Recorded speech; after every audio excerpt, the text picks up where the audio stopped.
பறவைகளோட கிராமத்துல கடந்த ஒரு வாரமா தொடர்ந்து மழை பெஞ்சுக்கிட்டே தான் இருந்துச்சு. ஆகாயம் மேகமூட்டமா தான் இருந்துச்சு. இடைவிடாம பெய்யுற இந்த மழையால பறவைகளால வெளியில எங்கேயும் போக முடியல. பசங்களுக்கு ஸ்கூலு காலேஜ் எல்லாமே லீவ் விட்டுட்டாங்க. பசங்க எல்லாரும் வேற வழி இல்லாம வீட்ல அமைதியா தான் இருந்தாங்க. வீட்ல இருந்து இருந்து ரொம்ப போர் அடிச்சுக்கிட்டே இருந்ததுனால சின்ன பசங்களான புஜ்ஜி குருவி பன்னுக்கிளி ரெண்டு பேரும் கொடைய பிடிச்சுக்கிட்டு வெளியில இருக்கிற ஒரு வேப்ப மரத்துக்கு கீழே வந்து உட்காந்துக்கிட்டு இருந்தாங்க. புஜ்ஜி, என்ன புஜ்ஜி, ஒரு வாரத்துல இருந்து இந்த மழை விடாம கொட்டிக்கிட்டே இருக்கு. கிரவுண்டுக்கு போய் எவ்வளோ நாள் ஆச்சு. வீட்டில் இருக்கிறதுக்கு போர் அடிக்குது.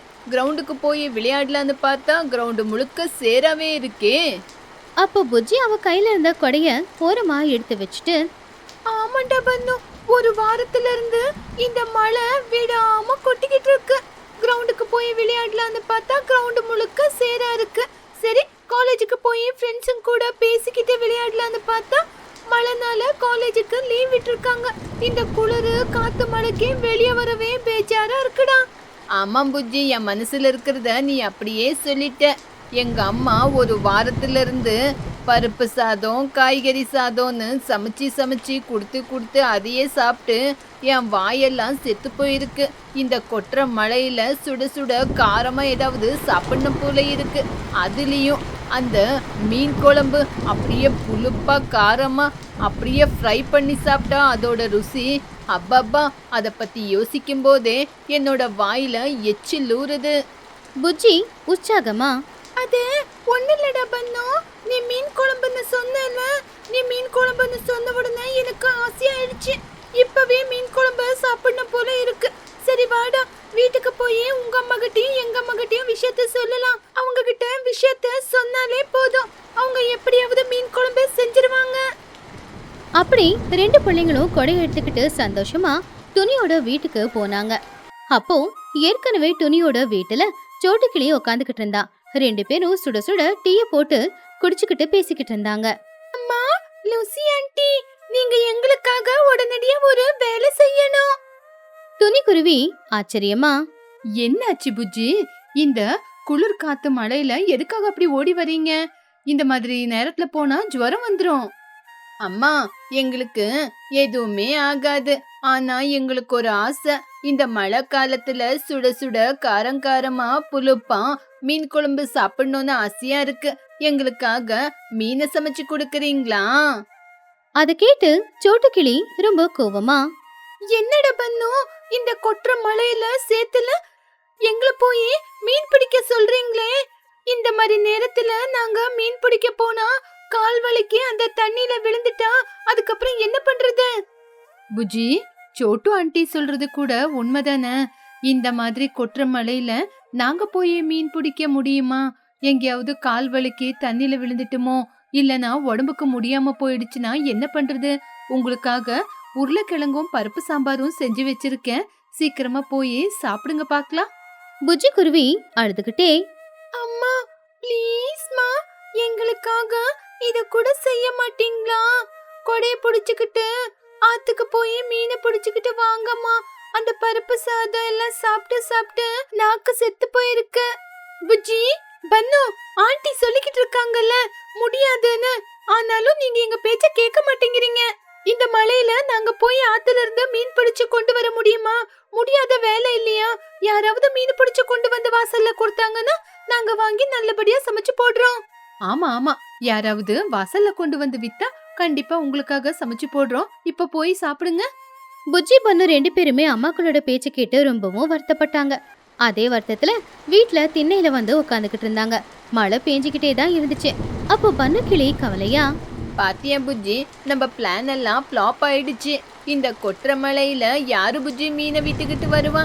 சரி வா, இன்னைக்கு நம்ம தலையில அந்த பருப்பு சாதம் தான் எழுதி வச்சிருக்கு. டே பண்ணு, இருடா, அதுக்காங்கட்டி ஏன் இவ்ளோ சோர்ந்து போற? என்கிட்ட ஒரு அற்புதமான ஐடியா இருக்கு. முந்தா நேத்து சின்ன கிட்ட பேசும்போது அவங்க வீட்ல அவங்க அம்மா நான்வெஜ் கொண்டு வந்து சமைக்கிறாங்கன்னு சொன்னான். இப்பவும் ஃபோன் பண்ணி பார்க்கலாம். ஒருவேளை நான்வெஜ்ஜா இருந்தா அவங்க வீட்லயே போய் சாப்பிட்டு வந்துடலாம். கொஞ்சம் பொறுமையா இருடா, நான் ஒரு தடவை ஃபோன் பண்ணி பார்க்கறேன். Wow, super idea. உடனே அவங்களுக்கு ஃபோன் பண்ணு. புஜ்ஜி உடனே அவளுடைய போன் எடுத்து சின்னுவுக்கு கால் பண்ணா. அந்த பக்கம் சின்னுவும் கால் அட்டென்ட் பண்ணா. ஹலோ புஜ்ஜி, என்னடி எங்க இருக்க? இந்த நேரத்துல நாங்க எங்க இருப்போம்டா? சரி சரி, மத்தியான நேரத்துக்கு உங்க வீட்ல என்ன சமையல் செஞ்சிருக்காங்க?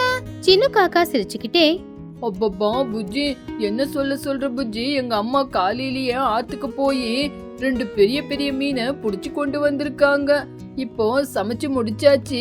அந்த மசாலா வாசத்துக்கு என்னோட வயிறு நிறைஞ்ச மாதிரி இருக்கு. இப்போ சாப்பிடணும்.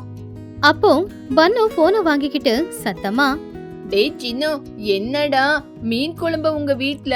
நாங்க எல்லாம் மீனை கண்ல பார்த்து எவ்வளவு நாளாச்சு தெரியுமா? சரி சரி, உங்க அம்மா வீட்ல இருக்காங்களா? ஒரு தடவை போன் குடுறா, நான் பேசணும். இரு குடுக்குறேன். சின்னு சிச்சு கிட்ட போன் கொடுத்தான்.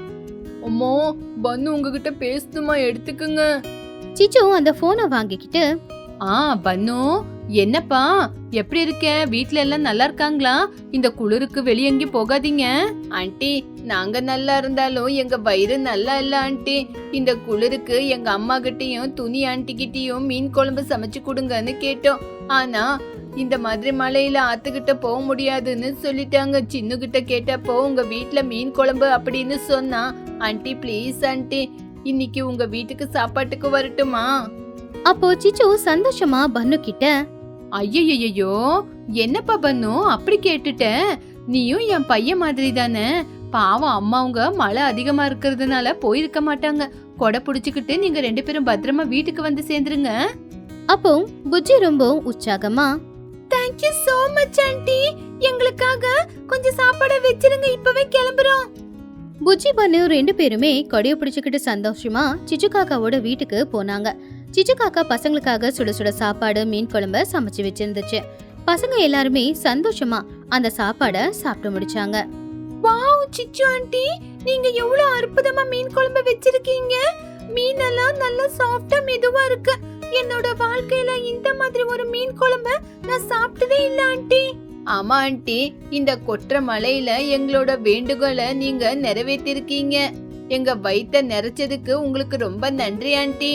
சிச்சு சிரிச்சுக்கிட்டே, ஐயோ எதுக்குப்பா தேங்க்ஸ். இந்த கொற்ற மழையில வேலையும் இல்ல ஒண்ணும் இல்லையா, வீட்டுல உட்கார்ந்து இருக்க போர் அடிச்சுச்சா, அதனாலதான் ஆத்துக்கு போய் மீன் புடிச்சு கொண்டு வந்து சமைச்சேன்.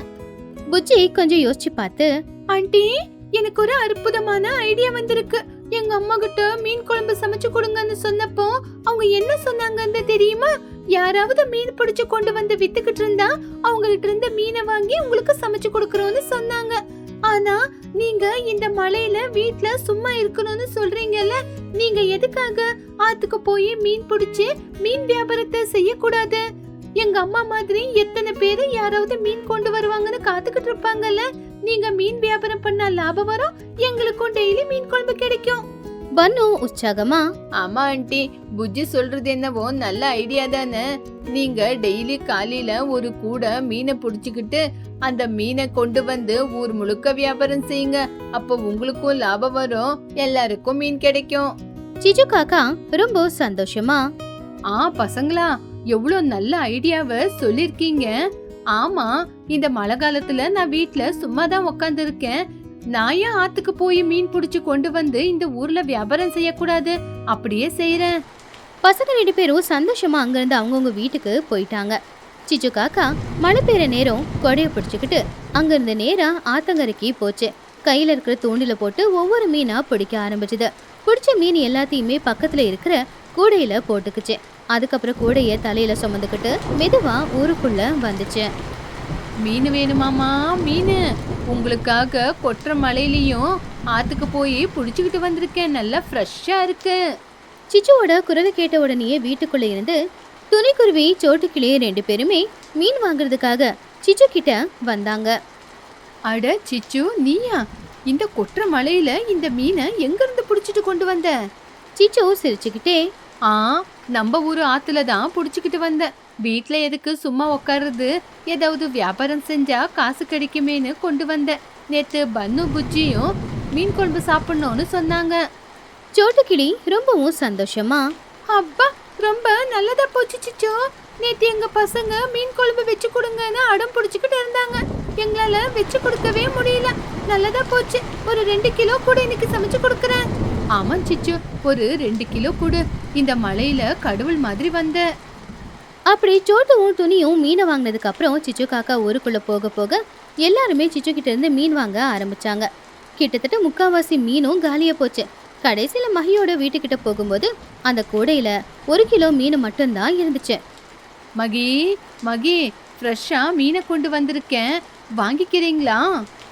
அப்போ மகிக்கழுகு வீட்டை விட்டு வெளியில வந்து, அடடே சிச்சு, நீயா? என்ன சிச்சு, இந்த மலையில மீன் வியாபாரத்தை ஆரம்பிச்சிருக்கியா? பரவாயில்ல சிச்சு, மீன் நல்லா தான் இருக்கு. இத பார்த்தா சாப்பிடணும் போல இருக்கு. ஆனாவா?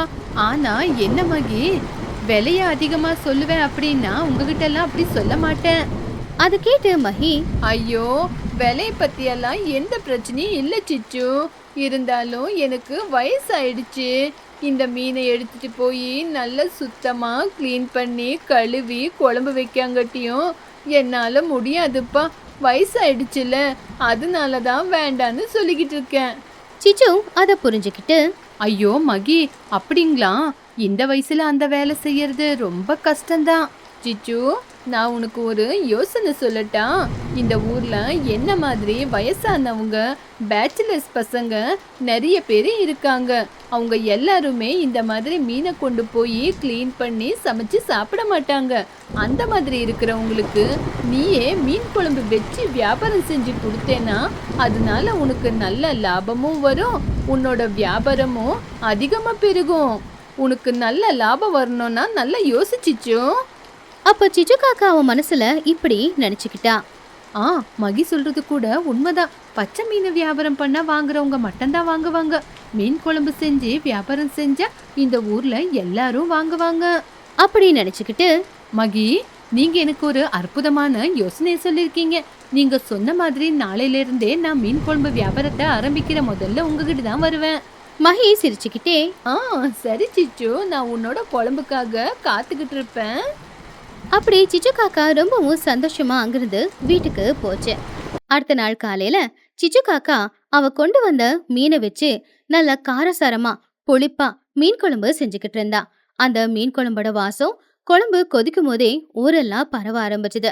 அப்படி அவ மண்பானையில செஞ்ச அந்த மீன் குழம்பு பானையை கொண்டு வந்து தள்ளு வண்டியில வச்சுக்கிட்டு ஒரு கொடியையும் மேல வச்சு ஊருக்குள்ள வண்டிய தள்ளிக்கிட்டு வந்தா. கொற்ற மலையில உங்களுக்காகவே ஃப்ரெஷ்ஷான மீன் பிடிச்சி மீன் குழம்பு செஞ்சு கொண்டு வந்திருக்கேன். வாங்க வாங்க, வந்து வாங்கிட்டு போங்க. மழை கொட்டு கொட்டுன்னு கொட்டும் போது நல்ல மணமணக்கிற மீன் குழம்போட வாசம் வீட்டுக்குள்ள உக்காந்துக்கிட்டு இருந்த பறவைங்க எல்லாரையுமே வெளியில வர வச்சுது. அப்படி எல்லாரும் சிச்சு வண்டிக்கிட்ட வந்தாங்க. அப்பப்பா சிச்சு, மீன் குழம்பு வாசனை அற்புதமா இருக்கு. எங்களுக்கு வேலைக்கு போகணும், நேரமாகுது, குழம்பு வைக்க டைம் இல்லை, 1/2 கிலோ கொடு. எனக்கும் குடிச்சிச்சு. இந்த மலையில மீன் குழம்பு ஸ்வர்க்கம் தான். அப்படி பார்த்துக்கிட்டு இருக்கும் போதே கொஞ்ச நேரத்திலே ஊர்ல இருக்கிற நிறைய பறவைங்க வந்து சிச்சு கிட்ட இருக்கிற அந்த மீன் குழம்பு பணம் கொடுத்து வாங்கிக்கிட்டு போனாங்க. இப்போ சிச்சு கையில கொஞ்சம் குழம்பு தான் இருந்துச்சு. ஆனா கை நிறைய அவ பணம் வச்சுக்கிட்டு இருந்தா. வாவ், மகி சொன்ன மாதிரி மீன் குழம்பு வச்சு வியாபாரம் செஞ்சா பச்சை மீன் விற்கிறதோட 2 மடங்கு அதிகமா லாபம் வருது. இவ்வளோ எனக்கு லாபம் வர்றதுக்கு காரணம் அந்த பன்னு புஜ்ஜியும் தான். சிச்சு காக்கா மிச்சம் இருக்கிற அந்த மீன் குழம்ப ஒரு கிண்ணத்துல ஊத்தி அதை நேரம் எடுத்துக்கிட்டு துணியோட வீட்டுக்கு போய் கதவை தட்டுச்சு. அப்பதான் புஜ்ஜி குருவி வெளியில வந்தா. அந்த மீன் குழம்ப சிச்சு காக்கா புஜ்ஜி கையில கொடுத்து, வாங்கிக்கம்மா புஜ்ஜி, உனக்காக சுட சுட மீன் குழம்பு. புஜ்ஜி ரொம்ப ஆச்சரியமா, ஆண்டி, நேத்து நீங்க பச்சை மீன் வியாபாரம் செஞ்சுக்கிட்டு இருந்தீங்க, இன்னைக்கு குழம்பு வச்சு கொண்டு வந்திருக்கீங்க. இது எல்லாமே உன்னாலதான் புஜ்ஜி. அன்னைக்கு நான் வீட்டுல மழை காலத்துல சும்மா இருக்கும்போது மீன் வியாபாரம் செய்ய அப்படின்னு நீ சொன்ன. ஆனா மகி மீன் குழம்பு செஞ்சு வியாபாரம் செய்யுங்கன்னு சொன்னாங்க. அவங்க சொன்ன மாதிரி மீன் குழம்பு செஞ்சு வியாபாரம் செஞ்சேன். எனக்கு 2 மடங்கு லாபம் கிடைச்சது. இது எல்லாத்துக்கும் நீ தானே காரணம். அதான் உனக்கு ஃப்ரீயா குழம்பு கொடுத்துட்டு போலான்னு வந்தேன். அப்போ துணி, அட சிச்சு, வியாபாரம் நல்லா நடக்குதா? ரொம்ப சந்தோஷம். ஆமான் துணி, கொற்றமலையில வீட்டுல சும்மா தானே இருக்கணும், அதனாலதான் வியாபாரத்தை ஆரம்பிச்சிருக்கேன். சரி, நான் கிளம்புறேன். நாளைக்கும் வியாபாரத்துக்கு போனோம்ல. சிச்சு காக்கா ரொம்பவும் சந்தோஷமா அங்கிருந்து வீட்டுக்கு போச்சு. அதுக்கப்புறம் டோனி புஜ்ஜி 2 பேரும் சிச்சு கொடுத்த அந்த மீன் குழம்புல சாப்பாடு போட்டு நல்லா சாப்பிட்டாங்க.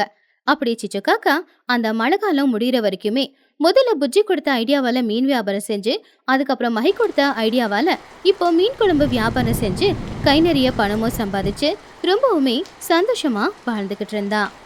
சோம்பேறி குருவி. பச்சை பசேல்னு மரங்களோட பறவைகளோட கலகல சத்தத்தோட அந்த ஊரு காலையில ரொம்பவே அழகா இருக்கும். ஆனா துணியோட வீட்டுல மட்டும் காலையில நேரம் எப்பவுமே ரொம்ப கொடூரமா தான் இருக்கும்.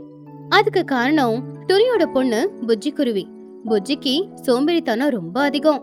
பகல் பூரா தூங்குறது தான் அவளுடைய வேலையே. நண்பர்களோட விளையாடுறதுக்கு கூட அவ வெளியில போக மாட்டா. ஒரு நாள் காலையில பன்னு கிளி சின்ன காக்கா புஜ்ஜிய விளையாடுறதுக்கு கூப்பிடுறதுக்காக அவளுடைய வீட்டுக்கு வந்தாங்க. அப்போ பன்னு வாசல்ல நின்னு, புஜ்ஜி புஜ்ஜி இன்னும் படுத்து தூங்கிக்கிட்டு இருக்கியா? சீக்கிரமா எந்திரிச்சு வா. இன்னைக்கு கிளைமேட் எவ்வளவு நல்லா இருக்கு தெரியுமா? நம்ம அந்த அரச மரத்துக்கு அடியில போய் விளையாடலாம். புஜ்ஜி புஜ்ஜி சீக்கிரமா வா புஜ்ஜி, நம்ம போய் விளையாடலாம். விளையாண்டாதான் நம்மளுக்கு எக்ஸசைஸ் ஆகும். அது மட்டும் இல்ல, நம்ம ஃப்ரெண்ட்ஸ் எல்லாம் சேர்ந்து கிரவுண்ட்ல நம்மளுக்காக வெயிட் பண்றாங்க. அப்போ புஜ்ஜி எழுந்திருச்சு வெளியில வரல. ரூமுக்குள்ள இருந்தே அவங்களுக்கு பதில் கொடுத்தா.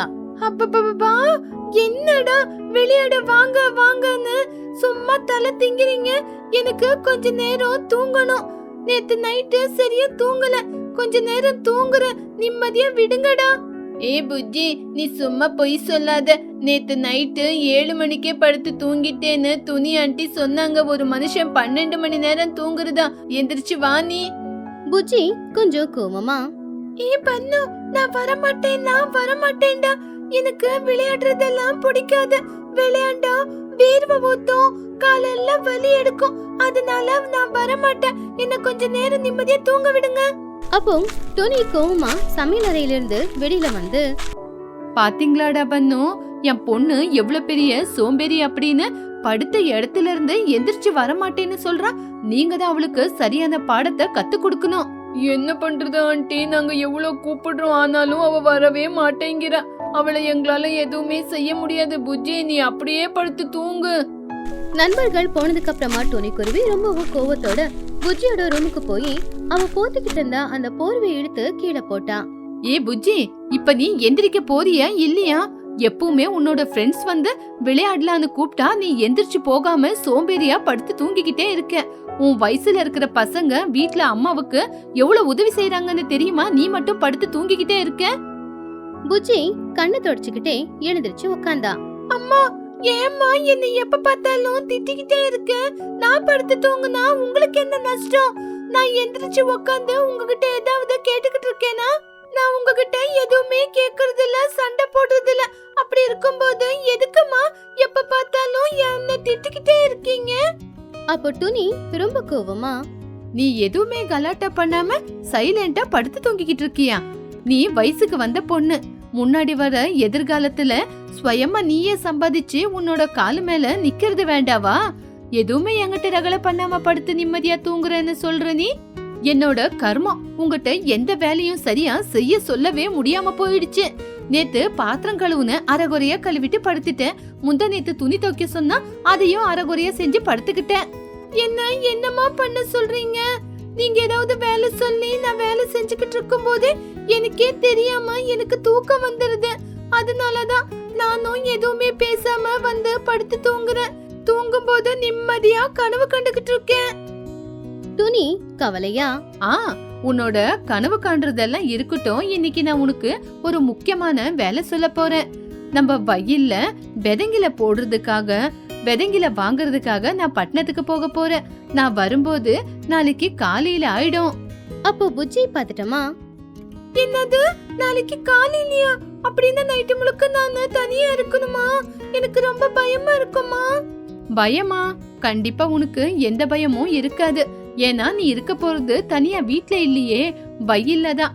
வயல்ல காவலுக்கு இருந்துகிட்டே நைட்டு கரெக்டா 10 மணிக்கு கரண்ட் வந்த உடனே மோட்டர் போட்டு தண்ணி விடணும். நான் சொல்றது புரியுதா? புஜ்ஜி ரொம்ப ஷாக் ஆயிட்டா. என்னது, நான் தனியா நைட்டு நேரத்துல வயல்ல போய் காவலுக்கு இருந்துகிட்டு அங்க வேலை செய்யணுமா? ஐயோ, என்னால முடியாது. அங்க என்னால நிலத்துல எல்லாம் படுக்க முடியாது. சில்லுன்னு குளிர் எடுக்கும். ப்ளீஸ்மா நான் போக மாட்டேன். துணி கோவத்துல பல்ல கடிச்சுக்கிட்டு, என்னது, வயலுக்கு போய் வேலை செய்ய மாட்டியா? நான் உங்ககிட்ட சமாதானமா சொல்லிக்கிட்டு இருக்கல, உனக்கு ஆர்டர் போட்டுக்கிட்டு இருக்கேன். நீ போனோனா போய் தான் ஆகணும். கரெக்டா 7 மணிக்கு வீட்டை விட்டு கிளம்பி போய் 10 மணிக்கே மோட்டரை ஆன் பண்ணி கரெக்டா 11 மணிக்கே மோட்டரை ஆஃப் பண்ணும். ஒரு நிமிஷம் அந்த பக்கம் இந்த பக்கம் ஆனாலும் வயல்ல தண்ணி நிறைஞ்சிடும். அதுக்கப்புறம் விளைச்சல் எல்லாம் நாசமாயிடும். நான் சொன்ன மாதிரி மட்டும் நீ வேலையை செய்யாம இருந்தனா நாளைக்கு காலையில நான் வந்த உடனே வீட்டை விட்டு வெளியே துரத்திடுவேன். அப்போ புஜ்ஜி குருவி பயந்துகிட்டே, சரிம்மா, நீங்க சொன்ன மாதிரியே வயலுக்கு போயிடுறேன். 1 மணி நேரம் தண்ணி விட்டா போதும்ல. நான் நீங்க சொன்ன மாதிரியே வயலுக்கு போறேன். இப்ப புரிஞ்சிச்சா? டிஃபன் பாக்ஸ்ல சாப்பாடெல்லாம் போட்டு வச்சிருக்கேன். சரியா 7 மணிக்கு கிளம்பி போயிடு. துணிக்குருவி பட்டணத்துக்கு கிளம்பிட்டான். புஜ்ஜி நாள் பூரா தூங்கிட்டு சாயந்தரம் 6 மணிக்கு தான் முடிச்சே பார்த்தா. சாப்பாடு கட்டி எடுத்துக்கிட்டு வயலுக்கு போவ அவ தயாரானா. ஆனா தரையில படுத்து தூங்குறது விருப்பம் இல்லாம அதுக்கு ஒரு யோசனைய யோசிச்சா. புஜ்ஜி அவ மனசுக்குள்ள, எங்க அம்மா என்னவோ என்ன வயலுக்கு போய் அங்கே படுத்து தூங்கு, அங்கே வயல்ல வேலை செய்யன்னு சொல்றாங்க. ஆனா வயல்ல கல்லு மண்ணு பூச்சி எல்லாம் இருக்கும். நான் எப்படி நிலத்து மேல படுக்கிறது? என்ன பண்றது? ஐடியா! வீட்ல இருந்து புடவையோ துணி ஏதாவது எடுத்துட்டு போறேன். 2 மரத்துக்கு நடுவுல கட்டி அதுல ஊஞ்சல் மாதிரி படுத்துக்கிட்டு அதுலயே சில்லுன்னு காத்துல தூங்குறேன். இதுதான் ஐடியா. அப்படியே செய்றேனா? அப்படி புஜ்ஜி அந்த ஊஞ்சலை எடுத்துக்கிட்டு வயலுக்கு போனா.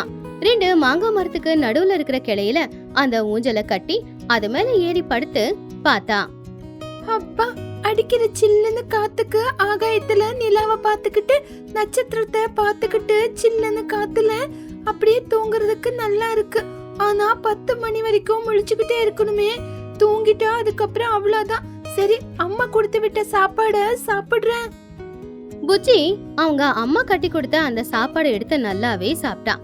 நல்லா வயிறு முட்டை சாப்பிட்டாச்சு. காத்து சில்லுன்னு வீசிச்சு. புஜ்ஜியோட கண்ணு தானாவே மூட ஆரம்பிச்சுது. அப்ப புஜ்ஜி அவனுடைய மனசுக்குள்ள, அம்மா, எனக்கு பயங்கரமான தூக்கம் வருது. என்னால சாப்பிட்டுட்டு நிக்கவே முடியல. தண்ணி ஊத்தணுமே. டைம் எவ்வளவு? அட, அம்மா சொன்ன டைம் வந்துருச்சு, 10 மணி. சரி, நான் போய் தண்ணி விட்டுட்டு வரேன். புஜ்ஜி கஷ்டப்பட்டு போய் அந்த தண்ணி மோட்டரை ஆன் பண்ணான். பைப்ல இருந்து தண்ணி ஃபாஸ்டா கொட்ட ஆரம்பிச்சுது. அந்த தண்ணி பொறுமையா வயலெல்லாம் போக ஆரம்பிச்சுது. அப்பா, மோட்டரை ஆன் பண்ணிட்டேன். அம்மா சொன்ன பாதி வேலையை இன்னைக்கு நான் முடிச்சிட்டேன். ஆனா இன்னும் 1 மணி நேரம் காத்துக்கிட்டு இருக்கணுமே. ஆனா இந்த குளிர்ல இங்க நிக்கிறதுக்கு என்னால முடியாதுப்பா. சரி, போய் ஊஞ்சல்ல உட்காந்துக்கிட்டு கொஞ்ச நேரம் கண்ணு மூடி படுத்திருக்கேன். அதுக்கப்புறம் 5 நிமிஷம் ஆனதுக்கு அப்புறம் முழுப்பு தட்டால அப்ப வந்து ஆஃப் பண்றேன். அப்படி புஜ்ஜி திரும்பி வந்து அந்த ஊஞ்சல்ல ஏறி படுத்துக்கிட்டா. சில்லுன்னு காத்து வீசிக்கிட்டு இருந்துச்சு. தண்ணியோட சத்தம் கலகலன்னு கேட்டுக்கிட்டு இருந்துச்சு. அப்படி இருக்கிற அந்த சூழ்நிலையில அடுத்த 5 நிமிஷத்துலயே அவளுக்கு தூக்கம் வந்துருச்சு. மணி 11 ஆச்சு, 12 ஆச்சு, 1 மணியே ஆச்சு. ஆனா புஜ்ஜிக்கு முழிப்பு வரல. மோட்டார் ஆன்லயே தான் இருந்துச்சு. தண்ணி அதிகமா வந்ததுனால அங்க இருக்கிற வரப்பு இல்லாம போய் பக்கத்துல இருக்கிற வயலுக்கும் தண்ணி போக ஆரம்பிச்சுது. காலையில 6 மணியாயி சூரியனும் வெளியில வந்தான். அப்பதான் பட்டணத்துக்கு போயிருந்த துணிக்குருவி நேரா வயலுக்கு வந்தா.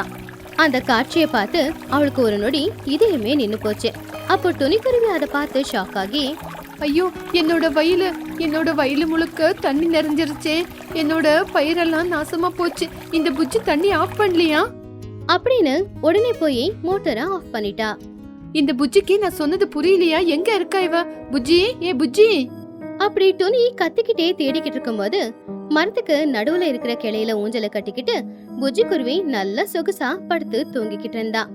வயலை பார்த்ததும் எந்த அளவுக்கு துணிக்கு கவலையா இருந்துச்சோ பொண்ணு பார்த்து அந்த அளவுக்கு அவளுக்கு கோவம் வந்துச்சு. ஏய் சோம்பேறி புஜ்ஜி, எந்திரடி எந்திரடி! அப்போ புஜ்ஜி பதட்டமா கீழே விழுந்துட்டா. அம்மா, அம்மா, என்ன ஆச்சுமா? காலையில எதுக்கு அப்படி கத்திக்கிட்டு இருக்க? அப்போ துணி புஜ்ஜியோட கைய பிடிச்சுக்கிட்டு தண்ணி நிறைஞ்சிருக்கிற அந்த வயலை காட்டினா. எதுக்கு கத்துறேன்னு வேற கேக்குறியா? இங்க வா, அங்க பாத்தியா வயலு தண்ணில எப்படி நிறைஞ்சிருக்குன்னு? போட்ட பயிரெல்லாம் நாசமா போச்சு. நான் உங்ககிட்ட என்ன சொன்னேன்? 10 மணிக்கு மோட்டார் போட்டேனா 11 மணிக்கு ஆஃப் பண்ணுன்னு சொன்னேன். பண்ணி மாதிரி தின்னுட்டு நல்ல ஊஞ்சல் கட்டி படுத்து தூங்குறியா நீ? அப்போ புஜ்ஜி ரொம்பவும் பயந்து போய் கண்ணுல கண்ணீரோட, அம்மா நான் மோட்டரை ஆன் பண்ணேன், சாப்பிட்டு கொஞ்ச நேரம் படுக்கலான்னு சும்மா தான் கண்ணு மூடினேன், அப்படியே நல்லா படுத்து தூங்கிட்டேன் போல, என்ன மன்னிச்சிருங்கம்மா. பாவம் துணி அழுதுகிட்டே, என்னது, உன்னை மன்னிக்கணுமா? மன்னிக்க கூடிய வேலையாடி நீ செஞ்சிருக்க. மோட்டர் போட்டுட்டு 11 மணிக்கு ஆஃப் பண்ணுன்னு சொன்னா நல்லா சாப்பிட்டு படுத்து தூங்கிட்டு நைட்டு முழுக்க கரண்ட் பில்லு வேற ஏறி போயிருக்கும். வயலே நாசமாயிடுச்சு. உன்னை நம்பி இவ்வளோ பெரிய வேலையை கொடுத்தனே, முதல்ல எனக்கு சொல்லணும். இப்போ பயிரும் நாசமாயி என்னோட வாழ்க்கையே நாசமா போச்சு. உன்னோட சோம்பேறித்தனத்தை நீ விட மாட்டியா? உன்னோட சோம்பேறித்தனத்தினால எவ்வளவு நஷ்டமாயிருக்கு பாத்தியா? துணிக்குருவி புஜ்ஜிய திட்டி கண்ணுல கண்ணீர் விட்டு அழுதுகிட்டு இருந்தா. புஜ்ஜி அவ தப்ப புரிஞ்சுக்கிட்டு அழுதுகிட்டு இருந்தா. சரியா அதே நேரத்துல அக்கத்து பக்கத்து வயலுக்கு சொந்தக்காரங்களான லூசிபுரா, சோட்டுக்கிளி, சிச்சு காக்கா எல்லாருமே அந்த இடத்துக்கு வந்தாங்க. அப்போ சோட்டுக்கிளி தூரத்துல போய் நின்னுக்கிட்டு, துணி துணி வந்துட்டியா? நீ எப்ப வந்த பட்டணத்துல இருந்து? துணி கண்ணீரை தொடச்சுக்கிட்டு இப்பதான் வந்தேன் அப்படின்னு சொன்னா. நான் கஷ்டத்தோட இருந்தா நீங்க எல்லாம் சந்தோஷத்துல வரீங்க. அப்படி என்ன ஆச்சு? என்ன ஆச்சா? எங்க 3 குடும்பத்தையும் நீயும் உன் பொண்ணும் சேர்ந்து காப்பாத்திருக்கீங்க. எவ்வளவு பெரிய அபாயத்துல இருந்து நீங்க எங்களை காப்பாத்திருக்கீங்க. இதுக்கு சந்தோஷப்படாம அழுந்துகிட்டு இருக்க முடியுமா?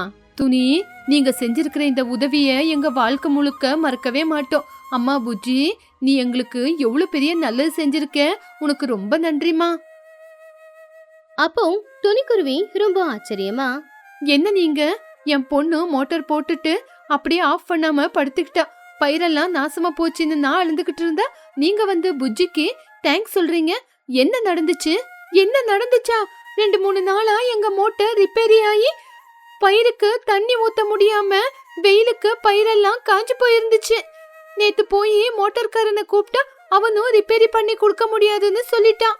எங்க பயிரு வெயில்ல காஞ்சு போய் செத்து போயிடும்னு நினைச்சு நேத்து நைட்டு முழுக்க நாங்க 3 பேரும் தூங்காம அழுதுகிட்டு இருந்தோம். ஆமாம் துணி, காலையில வந்து எங்க பயிரெல்லாம் என்ன ஆயிருக்குமோ, எங்க வாழ்க்கை இங்கிக்கே முடிஞ்சு போச்சு, நடு ரோட்ல நிக்க வேண்டியதுதான் வந்து பார்த்தா எங்க வயலு முழுக்க தண்ணி நிறைஞ்சு பயிரெல்லாம் பச்சை பசேல்னு நிறைஞ்சிருக்கு. துணி ஆச்சரியமா, உங்களோட வயலுக்கு தண்ணி எப்படி வந்துச்சு? உங்க மோட்டார் தான் ரிப்பேரி ஆயிருக்கே. அப்ப லூசி சிரிச்சுக்கிட்டே, அதான் மேஜிக் துணி. நேத்து நைட்டு புஜ்ஜி 10 மணிக்கு மோட்டார் போட்டுட்டு 11 மணிக்கு ஆஃப் பண்ணாம அப்படியே படுத்து தூங்கிட்டா. அவ தூங்குனதுனால மோட்டரு ஆன்லே இருந்ததுனால தண்ணி முழுக்க எங்க 3 பேரோட வயலுக்கு வந்திருக்கு. இதனால காலையில காஞ்சு போயிடும்னு நாங்க பயந்துகிட்டு இருந்த வயலு பச்சை பசேல்னு தண்ணில நிறைஞ்சு நிக்குது. துணி துணி, ஒருத்தர் செய்யற தப்பால மத்தவங்களுக்கு நல்லது நடக்கும்னு பெரியவங்க சும்மாவா சொல்லிருக்காங்க?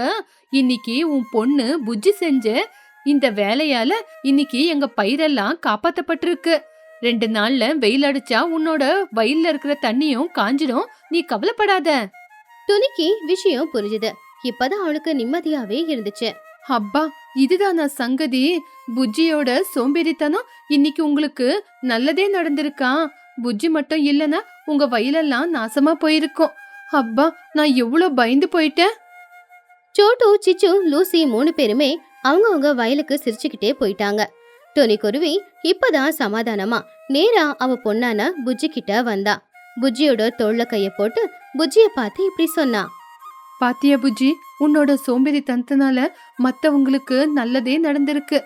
மத்தவங்களுக்கு நல்லது நடந்ததுனால நான் இன்னைக்கு உன்னை மன்னிச்சு விட்டுறேன். சரி, அழுவாத. அப்போ புஜ்ஜி கண்ணுல இருக்கிற கண்ணீரை தொடச்சு, அம்மா, நீங்க என்ன திட்டினீங்களேனோ, அவங்க என்ன பெருமையா பேசினாங்கன்னோ நான் இப்போ அழுந்துகிட்ட இல்ல, சந்தோஷமாவும் இல்ல. ஒருவேளை அவங்களும் மோட்டார் ஆன் பண்ணிட்டு தண்ணி விட்டுருந்த, நானும் தண்ணி விட்டுருந்தா நம்மளோட வயலும் நாசமாயி மத்தவங்களோட வயலும் நாசமாயிருக்கும். இந்த விளைச்சலுக்காக எல்லாரும் எவ்வளோ கஷ்டப்பட்டிருப்பாங்க. என்னோட சோம்பேறித்தனத்தினால, என்னோட தூக்கத்தால மத்தவங்களுக்கு கஷ்டம் வரக்கூடாது. என் தூக்கம் இன்னொருத்தர் மேல ஆதாரமா இருக்குன்னு புரிஞ்சுக்கிட்டேன். அதை கேட்டு துணி ரொம்பவும் சந்தோஷமா, புஜ்ஜி, நீ செஞ்ச தப்ப நீ உணர்ந்துட்ட, நீ கஷ்டத்தை புரிஞ்சுக்கிட்ட, நீ மாறிடுவேன்னு எனக்கு சந்தோஷமா இருக்கு. அம்மா, என்னோட சோம்பேறித்தனத்தினால இதுக்கப்புறம் யாருக்குமே நஷ்டம் வரக்கூடாது. எல்லாருக்கும் நான் நல்லதுதான் செய்யணும். எல்லாருக்கும் மட்டும் இல்லம்மா, உங்களுக்கு கூட இனிமே என்னால எந்த நஷ்டமும் வராது. உங்க வேலைக்கு உங்க கூட நான் உதவியா இருப்பேன். இனிமே சோம்பேறியா இருக்கவே மாட்டேம்மா. இதுதான் என்னோட பேச்சு. துணி அவளுடைய பொண்ணோட பேச்சு கேட்டு ரொம்பவும் சந்தோஷப்பட்டான். அப்படி எதிர்பாராத விதமா புஜ்ஜி செஞ்ச ஒரு சின்ன தவறு எல்லாருக்குமே நல்லது பண்ணது மட்டும் இல்லாம புஜ்ஜி கிட்ட ஒரு பெரிய மாற்றத்தையும் கொண்டு வந்துச்சு. அன்னையில இருந்து புஜ்ஜி அவளுடைய சோம்பேறித்தனம் எல்லாத்தையுமே விட்டுட்டா. எப்பவுமே சுறுசுறுப்பா போய் விளையாடிக்கிட்டு வேலைகளை செஞ்சுக்கிட்டு அவங்க அம்மாவுக்கு பெரிய உதவியாவே வாழ்ந்துகிட்டு இருந்தா.